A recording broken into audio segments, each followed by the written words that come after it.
Très intéressant, en tout cas, j'espère. Ce soir, c'est sur les attributs de Dieu moraux, le cœur, les émotions à l'extérieur.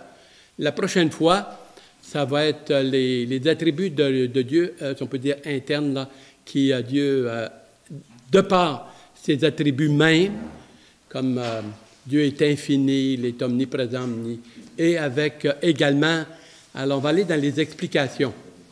Et ça va s'avérer, je pense, assez intéressant parce que là, on touche des domaines assez, l'infini, le temps, l'espace.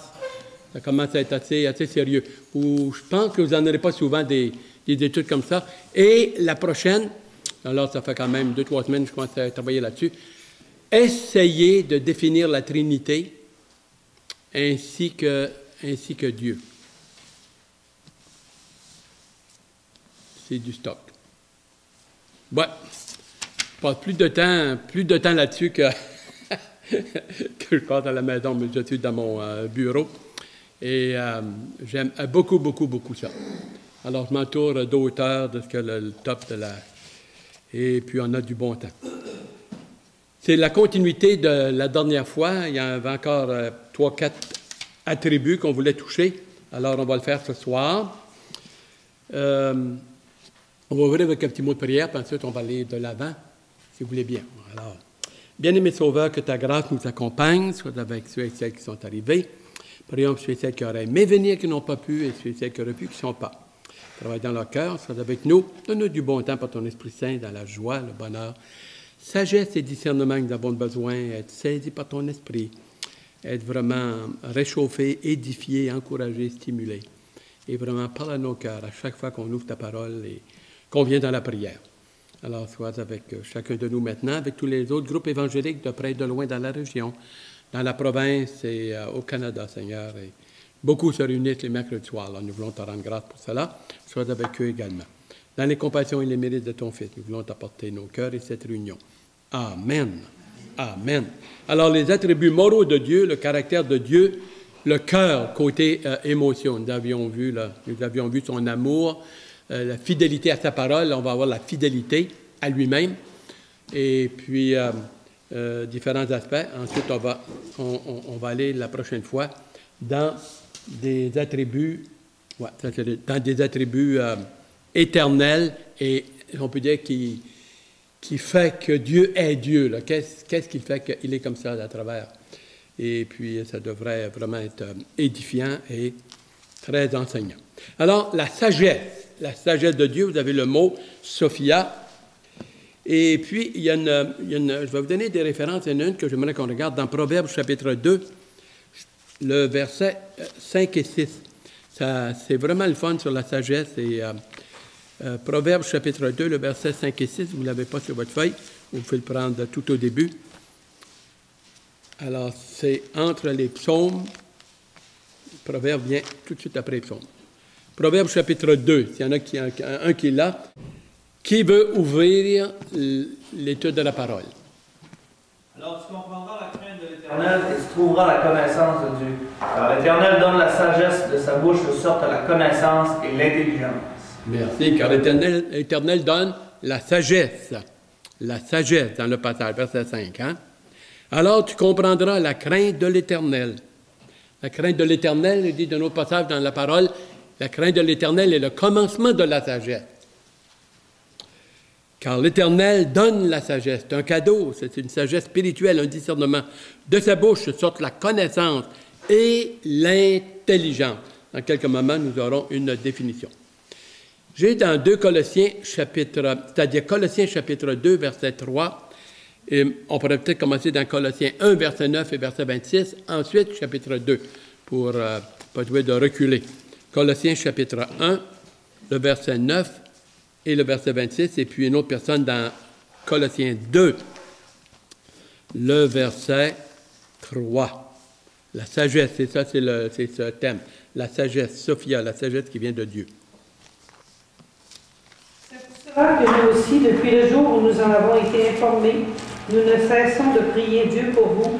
Nous demandons que vous soyez remplis de la connaissance de sa volonté en toute sagesse et intelligence spirituelle, pour marcher d'une manière digne du Seigneur et lui être entièrement agréable, portant des fruits, en toutes sortes de bonnes œuvres et croissant par la connaissance de Dieu. Croissant par la connaissance de Dieu, et vous avez également le verset 9, là, aussi que tout le jour nous avons été informés. Et nous ne cessons de prier pour vous constamment. Hein? Alors, c'est cette prière que vous soyez remplis de la connaissance de sa volonté. C'est possible de connaître la volonté de Dieu. Elle est dans sa parole. Il faut que nos cœurs soient ouverts, sensibles. Sensibles. On peut lire la parole et si nos cœurs ne sont pas ouverts, réceptifs, désireux d'obéir, ça ne produira pas grand-chose. J'ai connu quelqu'un à Québec, comment ça s'appelle, à Chauveau. Apparemment, ça fait une dizaine d'années qu'il allait à l'église avec une grosse Bible en dessous du bras, pas sauvé. Et puis, et une bonne fois, la lumière s'est faite, puis il s'est converti. Entendu un message, il était ouvert, il était travaillé. La sagesse, c'est très important, très important. Ensuite, on a dans Romains 16, j'ai marqué 27, mais il faut englober 25 à 27. On va reculer un peu là, dans Romains, chapitre 16, versets 25 à 27. Au fur et à mesure, ce qu'on va tourner, s'il y a des questions, vous levez la main, ça me fait plaisir d'essayer ou on écoutera ce que vous avez apporté, des points que vous aimeriez souligner. Celui qui peut vous affermir selon mon évangile et la prédication de Jésus-Christ, conformément à la révélation du mystère caché pendant des siècles, mais manifesté maintenant par les écrits des prophètes, d'après l'ordre du Dieu éternel, et porté à la connaissance de toutes les nations, afin qu'elles obéissent à la foi à Dieu, seul sage, soit la gloire au siècle des siècles par Jésus-Christ. Amen. Amen. Il a dit que Dieu seul sage. Pourquoi qu'on définit la vérité, la sagesse, l'amour, la passion, la compassion, le discernement, il faut aller à la source. Il y a un auteur qui a dit « Connais-toi toi-même ». Connais-toi toi-même. Un philosophe, ça c'est bien beau. Mais si tu veux te connaître, commence à connaître Dieu, qui t'a fait à son image, à sa ressemblance. Et présentement, depuis la chute, il y a une séparation et l'image et la connaissance à l'image et à la ressemblance de Dieu, elle est pas mal mince, elle est pas mal fripée, elle est pas mal effacée. Ça, c'était Adam et Ève créés à l'image et à la ressemblance de Dieu. Et après Genèse chapitre 3, le verset 6,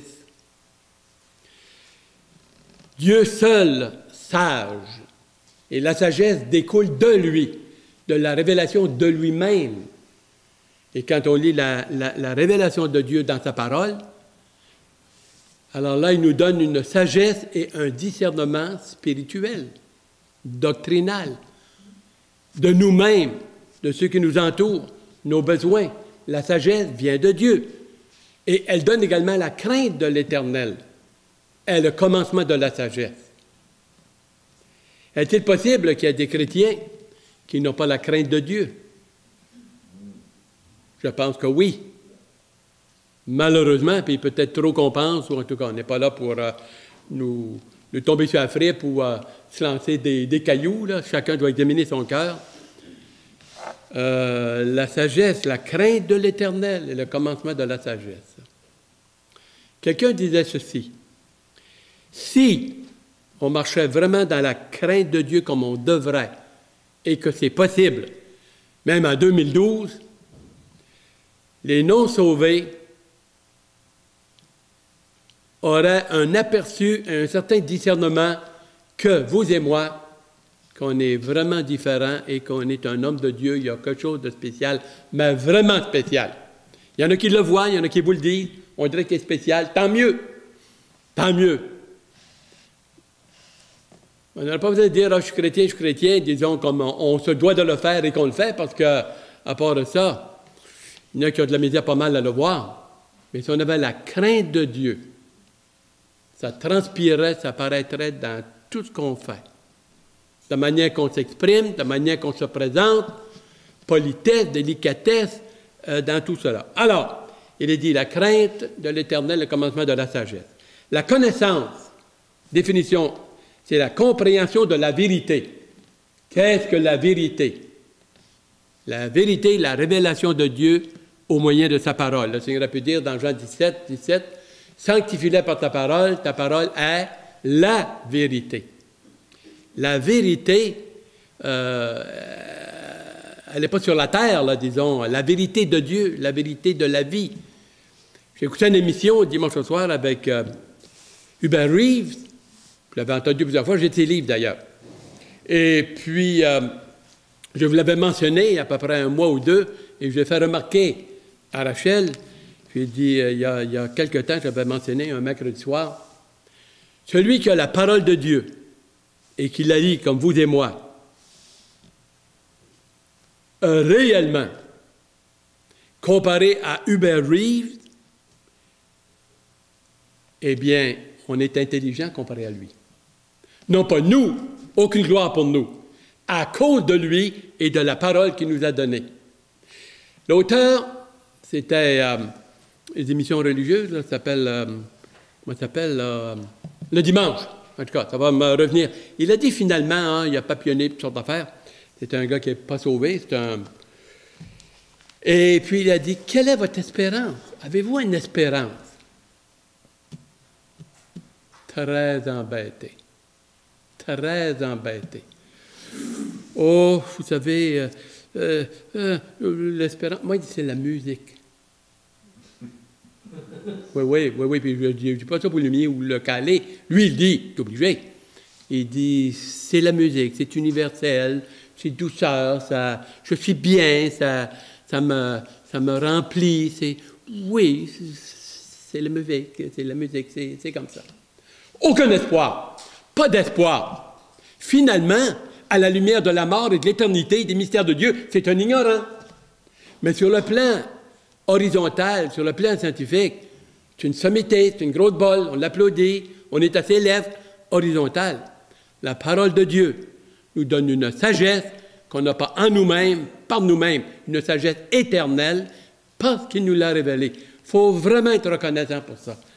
Ça ici, là, ça vaut plus que bien des universités.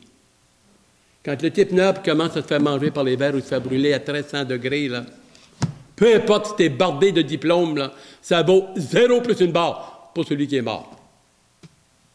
Mais celui qui a la parole de Dieu dans son cœur et qui s'est converti, et la sagesse de Dieu qu'il nous donne, apporte une joie, une paix, un bonheur, une certitude, une confiance, une espérance, de la joie et du bonheur. Merci Seigneur. Ouais, la crainte de l'Éternel est le commencement de la sagesse. On est des gens heureux et bénis. Et merci Seigneur. Merci Seigneur. Je n'enverrai pas notre salut pour 1 million. Non, monsieur. Il n'y a pas d'or, il n'y a pas d'argent, il n'y a pas de diamant qui va arriver avec la parole de Dieu. Il n'y a rien de précieux comme ça, inclus et avec la déclaration de son Fils, de son sang, son sacrifice. C'est englobé, c'est un tout, c'est imbriqué. Parole incarnée, parole écrite.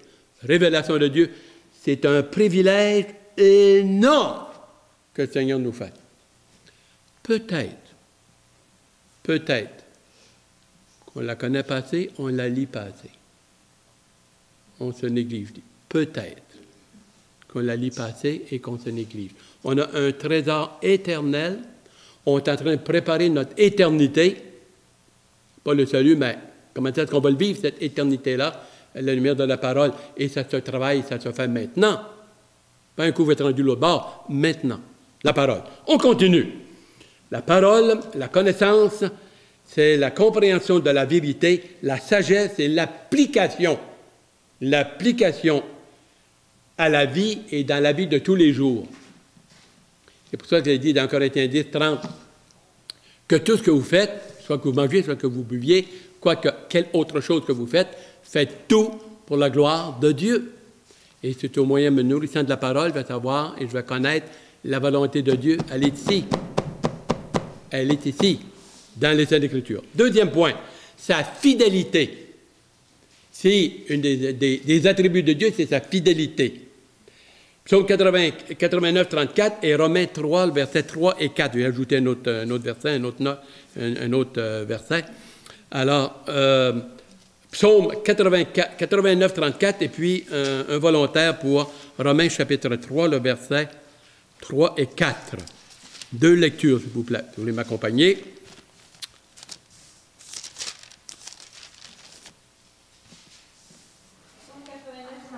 Oui. Je ne leur retirerai pas mon amour, je ne serai pas infidèle à ma promesse. Je ne serai pas infidèle à ma promesse. Il fait des promesses, il est fidèle, on peut s'accrocher, c'est un ancre de l'âme qu'il est dit dans Hébreu. Je pense Hébreu chapitre 7. Hein? Il est fidèle. Et parce qu'il est fidèle, on peut être certain, s'il est infidèle ou qu'il change d'idée à toutes les blue moons, ça sera assez vague, notre affaire. Il n'y aurait pas de certitude, il n'y aurait pas de joie, il n'y aurait pas de bonheur, pas d'espérance. Ensuite, Romains chapitre 3, verset 3 et verset 4. Si quelques-uns n'ont pas cru, leur incrédulité anéantira-t-elle la fidélité de Dieu? Loin de là. Que Dieu, au contraire, soit reconnu pour vrai, et tout autre pour menteur, selon qu'il est écrit, afin que tu sois trouvé juste dans ta parole et que tu triomphes lorsqu'on te juge. Merci. La vérité de Dieu, la fidélité. Dieu est fidèle, il n'est pas menteur, il s'en tient à sa parole, c'est un absolu. Un absolu. Fantastique, ça, ce passage-là.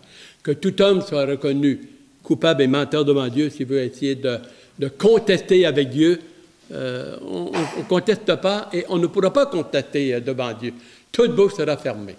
Toute bouche sera fermée lorsqu'on va comparaître devant le grand trône blanc, soit, même pas nous, là, disons, les inconvertis devant le grand trône blanc, Apocalypse 20, 11 à 15, et puis nous dans 2 Corinthiens, chapitre 5, versets 9 et 10, tribunal de Christ.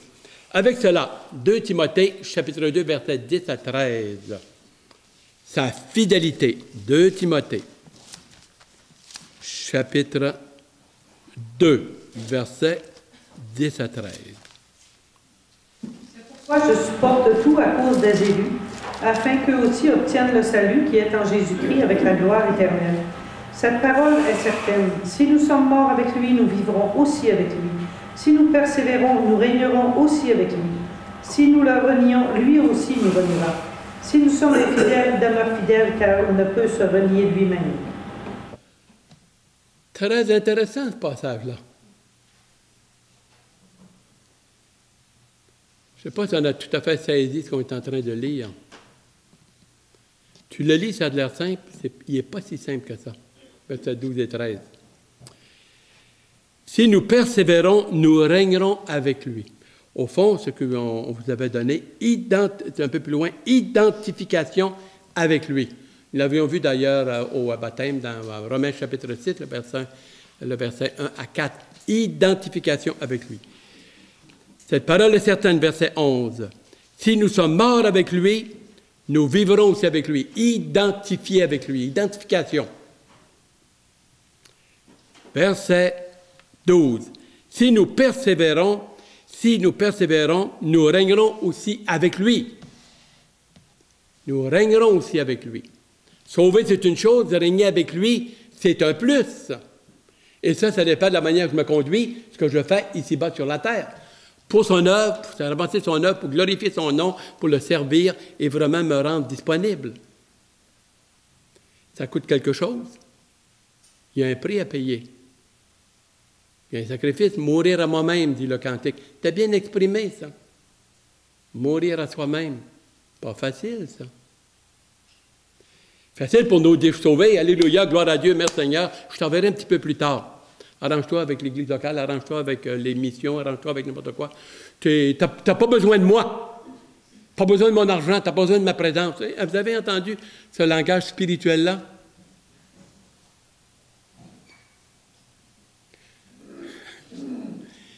Disons que le Seigneur, dans son plan, il nous a inclus et il dit, je veux et j'aimerais t'employer et oui, j'aurais besoin de toi. Tu peux refuser, tu peux de temps en temps me faire un petit clin d'œil, embarquer, débarquer. J'aimerais vraiment te faire participer. C'est un honneur et un privilège. Si on le sert et qu'on est fidèle, on va régner avec lui. On est en train de préparer notre éternité. Non pas gagner notre éternité, non pas notre salut, mais de la manière qu'on va le vivre l'autre bord. Ah oui? Il me semble, frères et sœurs, chers amis, parenté, la famille de Dieu, si nous persévérons, nous régnerons aussi avec lui.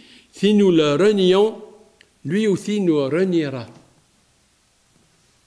C'est intéressant, ça.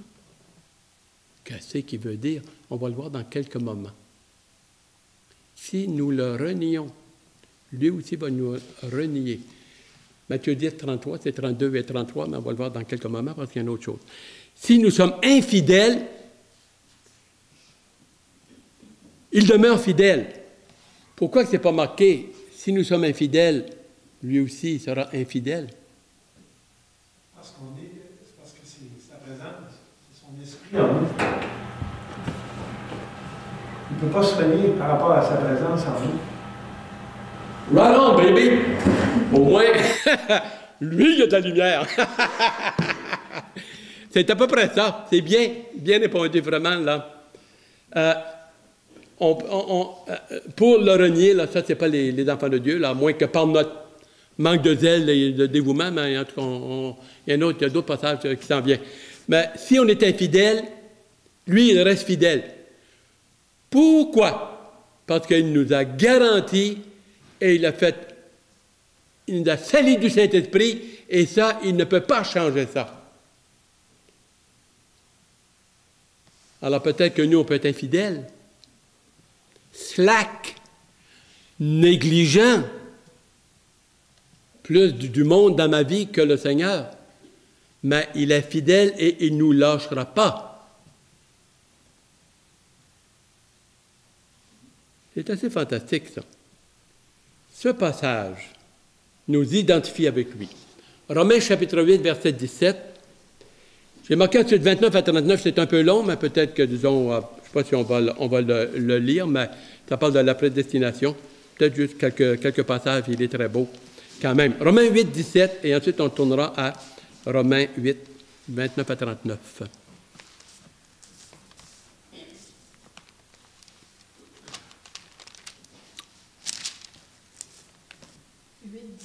Oui. Or, si nous sommes enfants, nous sommes aussi héritiers, héritiers de Dieu et co-héritiers de Christ, pourquoi nous souffrons avec lui afin d'être glorifiés avec lui. Merci. Or, si nous sommes enfants, nous sommes aussi héritiers de Dieu et par le fait même, ipso facto, tu ne peux pas l'un sans l'autre, et héritiers de Jésus-Christ. Tu ne peux pas séparer Dieu de Jésus-Christ, deuxième personne de la Trinité, ni Jésus-Christ du Saint-Esprit. On va le voir à un moment donné, la deuxième étude s'en vient. On va essayer de comprendre un peu plus comment fonctionne la Trinité. Très sérieux. Alors, et co-héritier de Christ, si toutefois nous souffrons avec lui afin d'être glorifiés avec lui. Identifié avec Christ dans sa mort, identifié maintenant en nouveauté de vie, appelé l'homme nouveau, Philippiens 4, 29, en nouveauté de vie, identifié avec Christ, maintenant qu'il est en gloire un jour, on va glorifier avec lui, et vu que le Père lui donne toutes choses, nous avons ça dans le psaume 22, demande-moi l'univers et la terre et le monde entier, puis il dit, m'a donné ça comme une claque, comme ça, et comme ça. Le monde se fait mourir pour un petit peu de lopin de terre, puis un petit peu de richesse, puis un petit peu d'argent dans le poche et tout. Là où ils vont être quêteux en titi comparés à nous autres. Toute chose, le Seigneur a dit, m'appartient. Moi, je pense qu'on ne saisit pas ce que le Seigneur nous dit. C'est un peu trop. C'est presque un peu trop. Je ne sais pas si on comprend ce qu'il est en train de nous dire dans sa parole. Héritier avec Christ et héritier de tout ce que Dieu a, possède. Il va le partager avec nous, faire participer. Pourquoi? Parce qu'on est identifié avec Jésus-Christ. Son Église, il nous appelle ses enfants. Si toi, Paul, qui es riche, tu as des timounes, des timounes, et tu donnes un héritage, tu le partages. Ce que tu as, tu le partages et en partie avec tes enfants, ou potentiellement, ils sont tes enfants. Et quand Dieu nous appelle enfants de Dieu, ça veut dire quoi? Je ne m'étendrai pas ce soir, c'est très profond. c'est très profond.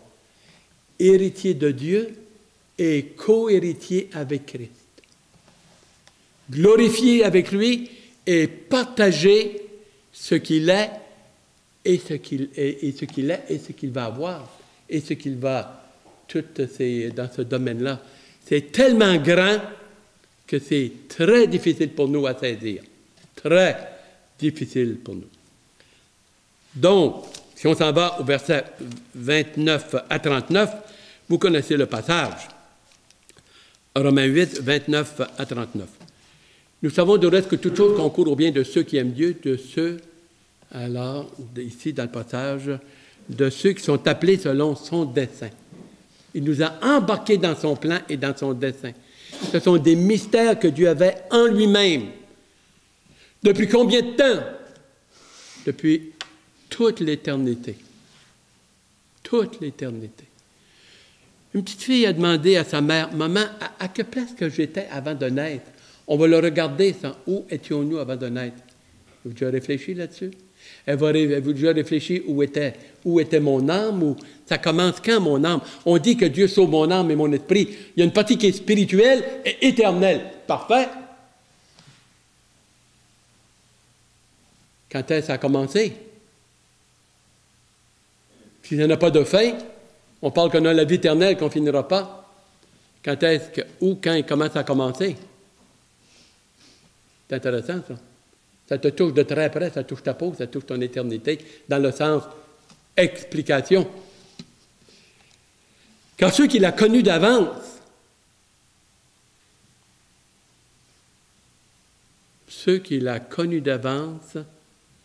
il nous a prédestinés à être semblables à l'image de son Fils. Et ça continue. Qui accusera les élus de Dieu? C'est Dieu qui justifie. Qui les condamnera? Christ a ressuscité bien plus, il est assis à la droite de Dieu et il intercède pour nous dans ce passage. Qui les condamnera? Christ est mort. Et ensuite, qui nous séparera de l'amour de Dieu? Ça va être la tribulation, l'angoisse, la faim, la nudité, la persécution, l'épée. Absolument pas. C'est une unité et on est unis en Christ dans sa mort, dans sa vie, dans sa résurrection. On est couvert et il nous regarde à travers son Fils et avec lui. À un tel point qu'il s'est fiancé avec nous, avec son Église, avec les rachetés, fiancés. Et un jour, c'est le grand mariage. Le grand mariage. Alors, vous avez, dans Romains 8, 28 à 39, là, il dit que j'ai cette assurance, dans le verset 38 et 39, quand j'ai l'assurance que ni la mort, ni la vie, ni les anges, ni les puissances, ni le présent, ni le futur, ni la puissance, ni aucune autre créature ne pourra nous séparer de l'amour de Dieu manifesté en Jésus-Christ. Et la Bible dit, vous avez tout pleinement en Jésus-Christ. Et Jésus-Christ avait tout pleinement. Il était la tête, on peut dire, Colossiens 2, le verset 9, là, la tête de la divinité. Fantastique, cela. C'est fantastique. Fantastique. En plus, 1 Corinthiens 15, verset 25, résurrection. Participant à sa mort, participant à sa résurrection. À sa résurrection. 1 Corinthiens 15, 25. 1 Corinthiens 15, 25.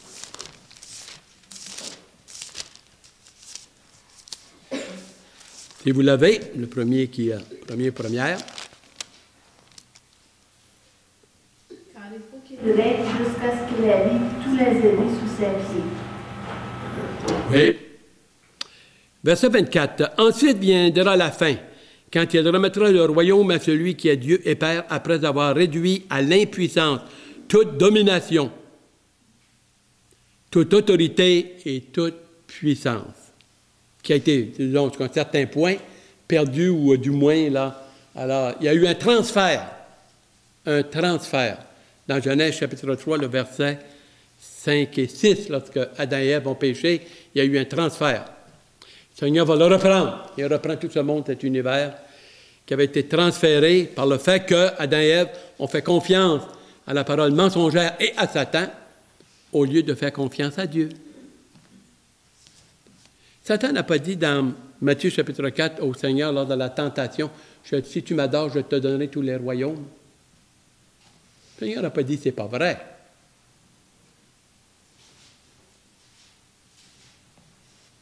Oui. Le Seigneur est revenu, car il faut qu'il règne jusqu'à ce qu'il ait mis tous ses ennemis sous ses pieds. Le dernier ennemi sera réduit à l'impuissance, c'est la mort. C'est la mort. Nous avons quelque chose où nous voyons que l'être humain peut devenir un apostat, tourner le dos à Dieu, renier Dieu, veut rien savoir de Jésus-Christ ni de Dieu, et vraiment faire un choix de vivre sa vie selon son moi. Il y a des passages qui nous parlent de cela. Matthieu 10, 33, je l'ai mentionné tout à l'heure. Vous connaissez ce passage assez bien connu de vous tous, je veux croire. Matthieu 10, 32 et 33. Témoignage. Témoignage. C'est pourquoi quiconque se déclarera publiquement pour moi, se déclarera publiquement. Le baptême est une belle occasion pour ça. On nous dit que le baptême est le premier pas d'obéissance publique. Public. Quiconque se déclarera publiquement pour moi, je me déclarerai moi aussi pour lui devant mon Père qui est dans les cieux. 33. Mais quiconque me reniera devant les hommes, je le renierai aussi devant mon Père qui est dans les cieux. Athée, un apostat, il y en a existé, il y en a et il va en avoir. Regardons dans Hébreux 10, versets 38 et 39, 1 Timothée 4, 1 et puis 2 Jean, verset 9. Des gens qui tournent le dos à Dieu. Ils ne veulent rien savoir, c'est pas vrai, il n'existe pas, je m'arrange avec ma vie, bonjour la visite, on meurt, c'est terminé, ça coupe, ça finit là. Beaucoup de monde agissent comme cela. Dieu les attend, il est patient. Il les attend jusqu'à son dernier souffle, il y aura une possibilité. Mais leur cœur s'endurcit, par exemple. Les champs sont minces, mais la chose est possible. Le larron, la croix, le deuxième, il a été sauvé en extrémité. Il était minuit moins une. Mais on sait qu'il est dans la présence du Seigneur. Mais l'autre qui est à côté, qui ne s'est pas repenti, on sait qu'il va aller en enfer. Matthieu 10, le verset, alors nous vous l'avons lu. Hein? Ensuite, Hébreux 10, 38 et 39. C'est un passage que vous devriez souligner ou étudier un peu plus à fond.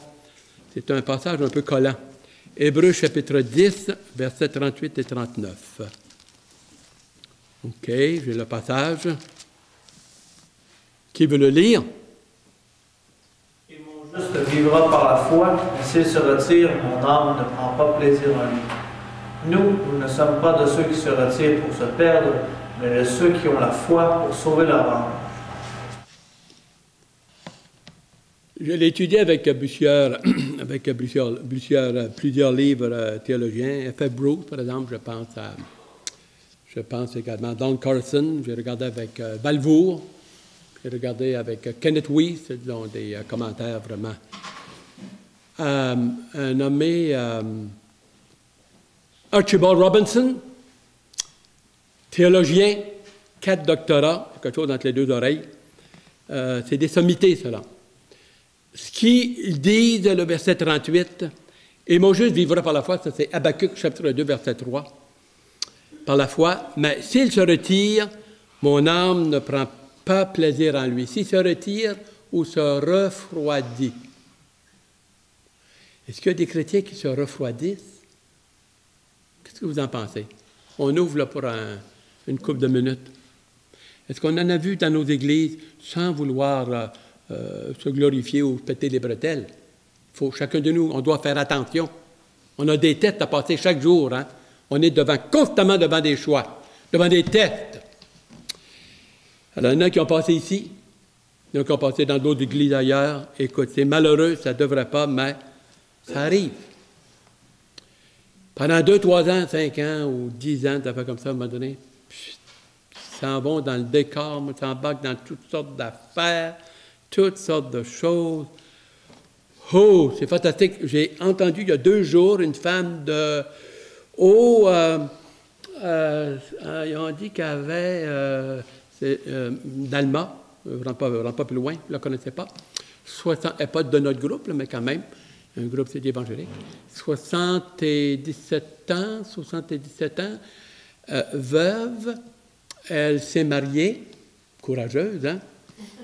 S'est mariée, c'est seulement qu'elle a marié un non-sauvé, 82 ans.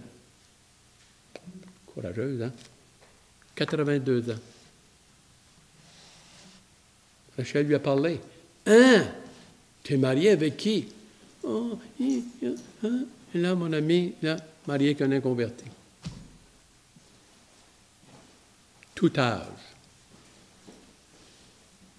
Il y en a qui sont rendus dans le monde par-dessus la tête. Verset 38, regardez bien. Et mon juste vivra par la foi. La foi inclut, pas d'obéissance, pas de foi, hein? La foi en soi, là, moi, je ne l'aurais pas deviné par moi-même, c'est parce que quand même, la foi, c'est le potentiel de mettre ta confiance. Mais si tu ne mets dans rien, là, le but de la foi, c'est l'action. C'est l'engagement. C'est la fermeté. Pour avoir la foi, ça n'accomplit pas grand-chose. Jacques, chapitre 2, dit, écoute, montre-moi ta foi sans tes œuvres. C'est impossible. La foi, c'est à l'intérieur, c'est invisible. Mais elle peut devenir visible. Et elle devient visible.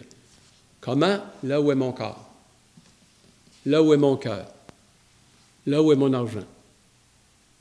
Là où je suis dans l'action.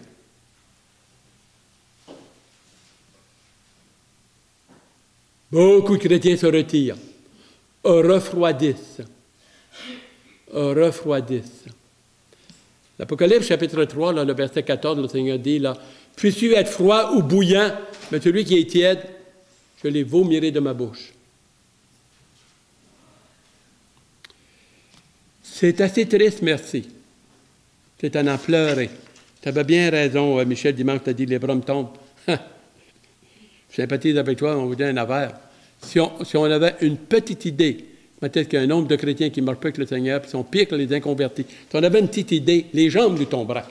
Pas juste les bras, les jambes nous tomberaient. Quel témoignage! Quel témoignage! Je vous dis quelque chose. Il y a à peu près 2 mois, il y a un inconverti qui me dit vous autres, avez-vous des divorces dans votre religion? Bien, il dit, pas une religion, là, tu débats ta cause, là. Non. Il dit, vous en avez-vous? Ah, c'est malheureux, mais il dit, on en a. Tu sais, ça t'attriste, hein? Ça vient te chercher. Ah, il dit, vous êtes comme nous autres, comme ça. Comprends-tu, là? Il dit, vous êtes comme nous autres. L'autre aussi, il dit, on en a en masse, catholique. L'autre aussi, on en a.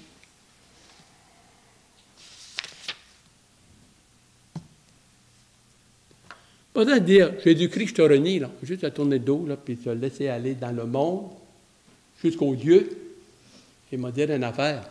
Il n'y aura pas grand monde de sauver dans ma famille, ou alentour, où je travaille, et où je vais.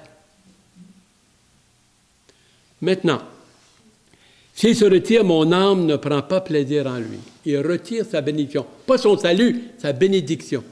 Savez-vous qu'il y a des chrétiens qui ne sont pas bénis tellement? Il ne se passe rien de spirituel dans leur vie. Rien de spirituel. Si tu n'avances pas, tu recules. Comme dans le monde des affaires, ça. Si tu n'avances pas, tu recules.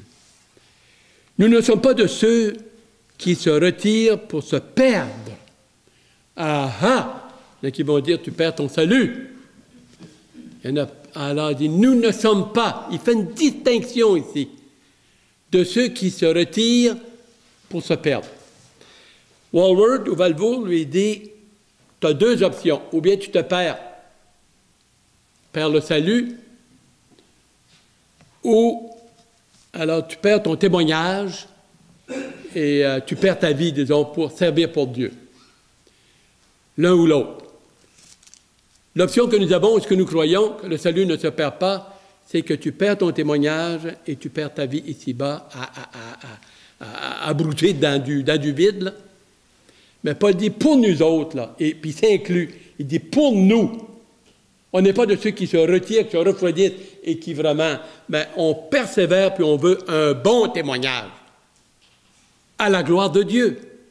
Parce qu'un jour, on va ressusciter avec lui et être glorifié avec lui. Il y en a qui ne sont pas glorifiés ben. Et ça va durer longtemps. Et il y en a pour un petit nanan, pour un petit peu de sexe, pour de l'argent, pour un petit peu de sport ou je ne sais quoi. Ils se retirent, ils se refroidissent. Ils s'en vont. On ne dit pas qu'ils ont perdu leur salut, mais ils ont vraiment perdu cette vie ici-bas pour la gloire de Dieu et pour œuvrer pour le Seigneur, par exemple. Pour œuvrer pour le Seigneur. Ainsi, nous ne sommes pas de ceux qui se retirent pour se perdre, mais de ceux qui ont la foi pour sauver leur âme, pour grandir, comme on peut le mentionner. 2 Jean, verset 9, dit un peu la même chose. Et alors, ça sera... On va peut-être être obligé de... On lira une autre référence parce que je vois que le temps avance. Verset 9, excusez-moi. 9. Or, c'est... Est-ce qu'on l'a ici? 2 Jean, verset 9. Oui. Oui, alors ça, c'est un apostat ici, hein, dans le verset 9. Quiconque va plus loin et ne demeure pas dans la doctrine de Christ n'a point Dieu. Alors là, c'est assez clair. N'a point Dieu. Dans le passage, celui qui demeure dans cette doctrine a le Père et le Fils, dans la doctrine de Jésus-Christ. Et on prendra comme dernière référence, si vous voulez bien, dans Acte 17, 30, et puis on terminera avec ça. Acte 17, 30, vous gardez alors la feuille, on vous invite à la lire de nouveau quand vous serez chez vous une autre fois. Acte 17, le verset 30. Qui veut le lire?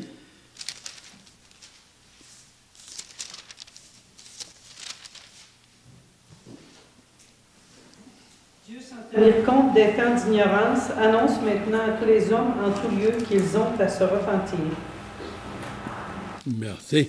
J'ai ici dans 14-17, vu qu'on est dans le passage, elle a montré dans la parole de Dieu là, sa patience, la patience de Dieu. Il dit, puisqu'il n'a cessé de rendre témoignage, ça c'est la patience et l'amour de Dieu, de ce qu'il est, en faisant du bien et en vous dispensant du ciel les pluies et les saisons fertiles, et en vous donnant la nourriture avec abondance et en remplissant vos cœurs de joie.